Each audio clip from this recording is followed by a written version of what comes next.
And now, it's time for another Dice Tower review with Tom Vasel.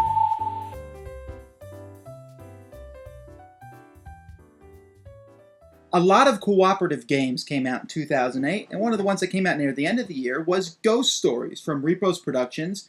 Ghost Stories is basically a send-up of the Asian B-movies. I've seen some of these, they're very poor quality sometimes, but they're about ghosts coming back from the dead and people fighting them using martial arts or what have you. In fact, the game says that you're exorcising these ghosts, but in essence, you're really just taking them down through force. At least that's the way it feels. Your pieces have a sword, they're ready to go, ready to fight, and so that's the way it works. But this is a cooperative game in which 1 to 4 players fight off wave after wave of ghosts that are attacking the city, and I have to say it's one of the hardest games I've ever played.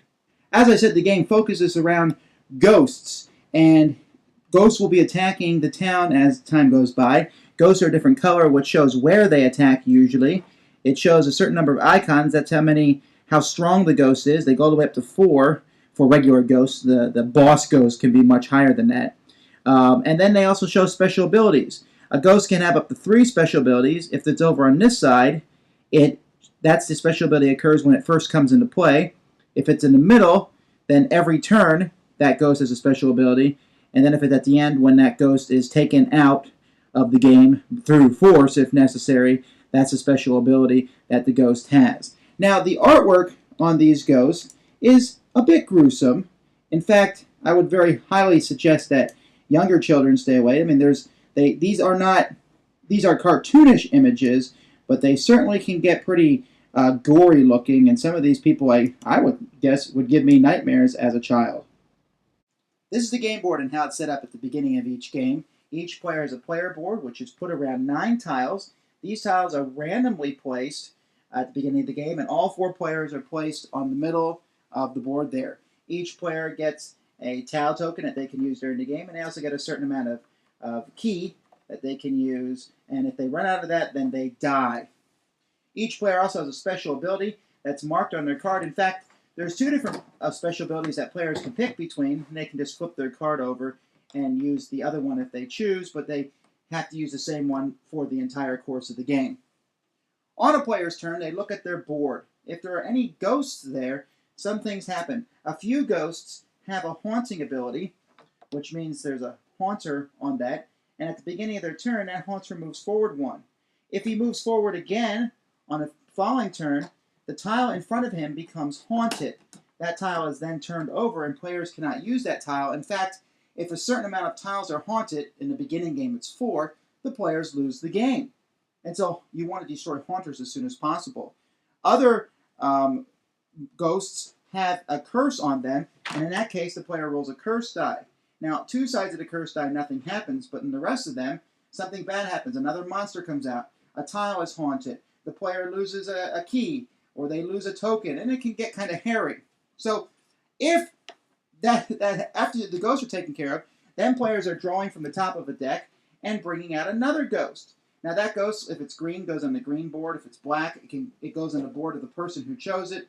If it's red, on the red board, and so on and so forth. If you draw a green ghost and the green board is full, then you can put that ghost anywhere you want. So any color, you see I have a red ghost here, could probably show up anywhere on the board. If a player ever has 3 ghosts on their board at the beginning of their turn, they lose their turn. They don't get to do anything, and they lose a key. Well, after the ghosts come out on the board, the player then can move 1 space, and then they have 1 of 2 different actions that they can do. They can either take the action of the tile, and each tile gives a special ability. Maybe it lets you kill a ghost on the board at the expense of 1 of your key. Maybe it lets you unflip a tile that's been turned face down. Here it gives you a Buddha, which can be used to prevent ghosts from attacking. Maybe it can weaken different ghosts that are on the board. Or the player can attack the ghosts themselves. When they do that, they get to roll 3 dice. They roll those dice. Whites are wild. And if they get the amount that's needed, for example, on this ghost you need 3 reds, then that ghost is kicked out, exorcised, killed, whatever you want to call it.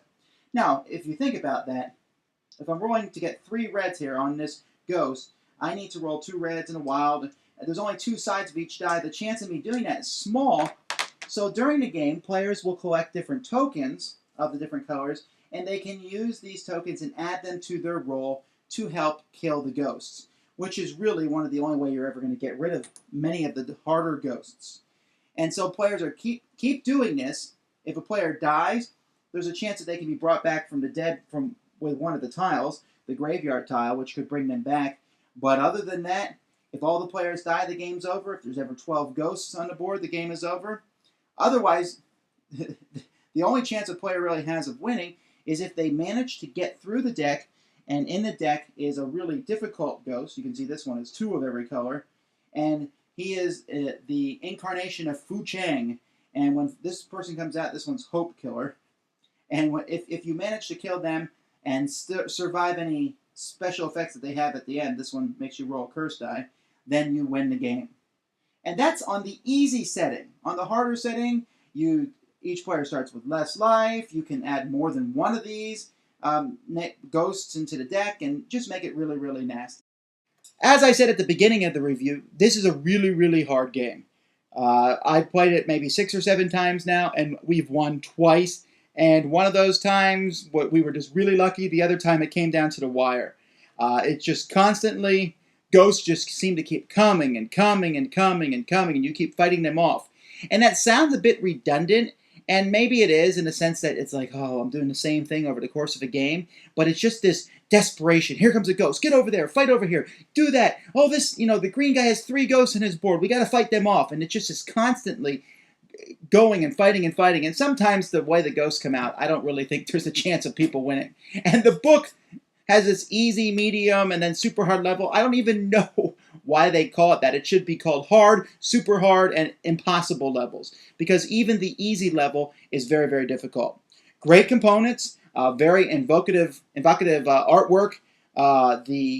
It's fun. You really feel like a team working together because you have to work together completely to win. But realize that if you don't like losing, you might be frustrated a bit because it is very difficult. And yet I keep trying it because when you do win, you high-five all around the table. We beat those ghosts. Now let's put the game away before we lose again. Ghost Stories, a very interesting and cooperative game. Thanks for joining us today. For more written, audio, and video reviews, as well as the #1 board game podcast, check out the website at www.thedicetower.com. Until then, this is Eric Summerer, and you've been watching The Dice Tower.